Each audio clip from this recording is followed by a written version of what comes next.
আল্লাহ পাক রব্বুল আলামিন কোরআনে আয়াত নাযিল করে দিলেন, ওয়ানদির আশিরাতাকাল আকরাবিন, আপনার নিকট আত্মীয় যারা আছে, অর্থাৎ আপনি যেখানে বসবাস করতেছেন এর আশেপাশে যারা আছে তাদেরকে আপনি প্রকাশ্যে দাওয়াত দেন। আরেক আয়াতের মধ্যে আল্লাহ বলতেছেন, ফাসদা বিমা তুমারু, ফাসদা, আপনি প্রকাশ্য বলেন, বিমা তুমার, যে আদেশ আপনাকে করা হয়েছে।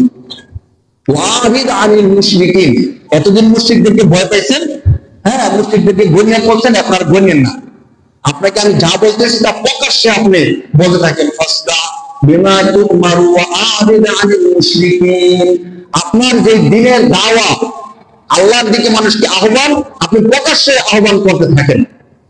এই আদেশ আল্লাহ রাসূল পাওয়ার সাথে সাথে রাসূল সাল্লাল্লাহু আলাইহি ওয়াসাল্লাম সাফা যে পাহাড় আছে, সাফা পাহাড়ের মধ্যে আল্লাহ রাসূল সাল্লাল্লাহু আলাইহি ওয়াসাল্লাম আরাম করতেন। কেন আরাম করতেন? তৎকালীন সময়ের একটা নিয়ম ছিল, কোন ব্যক্তি যদি বিশেষ কোন ঘোষণা দিত বা বিপদের আশঙ্কা করতো, সাথে সাথে সে পাহাড়ের উপর উঠে মানুষকে আহ্বান করতো। রাসূল সাল্লাল্লাহু আলাইহি ওয়াসাল্লাম যেহেতু বিশেষ একটা কথা বলবেন, সাফা পাহাড়ের মধ্যে উঠে গেলেন। উঠে বুখারী শরীফের হাদিসের মধ্যে আসছে, রাসূল সাল্লাল্লাহু আলাইহি ওয়াসাল্লাম ডাকতেছিলেন, ইয়া সাবাহা, ইয়া সাবাহা। এই আওয়াজটা করলে তারা মনে করতো যে বিশেষ কিছু একটা হয়েছে, তখন সবাই দৌড়ে পাহাড়ের মধ্যে যাইত। আল্লাহ রাসূল সাল্লাল্লাহু আলাইহি ওয়াসাল্লাম যখন ইয়া সাবাহা বলে আওয়াজ করতেছিলেন, তখন আরবের যতটুকু পর্যন্ত রাসূল সাল্লাল্লাহু আলাইহি ওয়াসাল্লামের আওয়াজ গেছে, ততটুকু পর্যন্ত সবাই রাসূল সাল্লাল্লাহু আলাইহি ওয়াসাল্লামের আওয়াজ শুনে পাহাড়ের মধ্যে আসছে। যারা আসতে পারে নাই তাদের প্রতিনিধি পাঠাইছে। এমন হইতো তখনকার সময়, সবাই যখন পাহাড়ের মধ্যে জড়ো হয়েছে, রাসূল সাল্লাল্লাহু আলাইহি ওয়াসাল্লাম সবাইকে জড়ো করে বললেন যে, দেখো আমার অধিবাসী মক্কাবাসী কুরাইশের লোকেরা, আমি তোমাদের মাঝে পরিচিত, তোমরা সবাই আমাকে চিনো।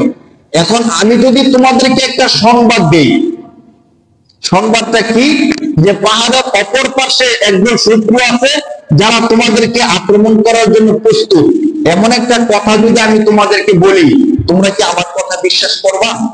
রাসূলুল্লাহ নিজের বিশ্বস্ততাকে আরেকটু যাচাই করতেছেন, তারা সত্যি এখনো আমাকে কতটুকু বিশ্বাস করে।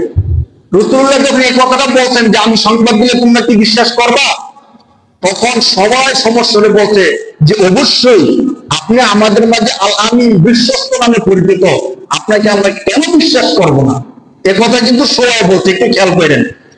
এ কথা শোনার পরে তখন রাসূল সাল্লাল্লাহু আলাইহি ওয়াসাল্লাম বলতেছেন, শোনো, আমি তোমাদেরকে অদৃশ্য জগতের এক বিশাল শাস্তির সংবাদ দিচ্ছি।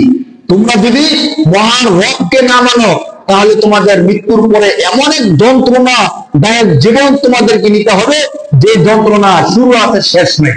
অতএব তোমাদের উচিত আমাকে নবী হিসাবে মানা এবং মহান রবকে একমাত্র রব হিসাবে মেনে নেওয়া।